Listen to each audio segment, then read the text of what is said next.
بیاین. نه تا تلفن مصروف. مجاهدین عزیز بخیر آمدین، خوش آمدین. زنده و سلامت باشین.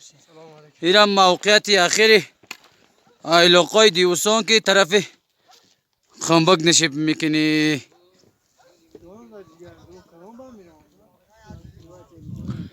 بیا این طرف هم بگی وطندار.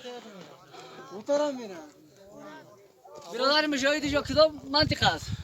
اینجا سر بند خنبک است دیگه، که اینجا اون طرف دیگه ده ولسوالی کشم نشیب میکنیم انشالله.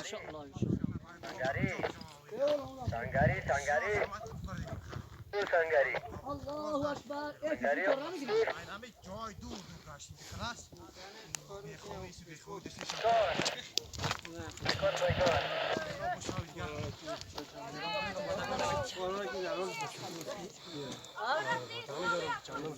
مولوی صاحب خوش آمدین. بخیر سلامت باشید، جور باشید. خطی سمیرالله خان آمدین. زنده و سلامت باشین، بخیر آمدین، خوش باشین.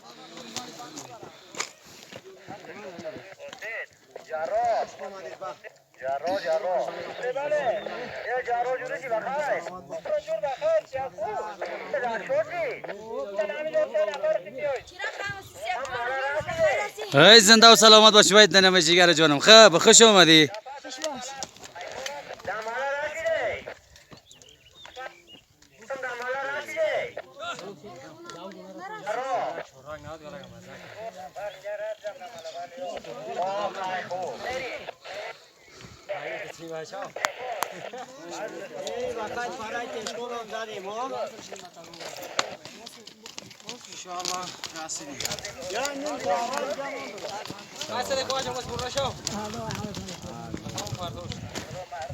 این مرکب گروپ ما از امر بچه‌ها کانه بخر است. شو بیشک واقعا سواری را بخیر.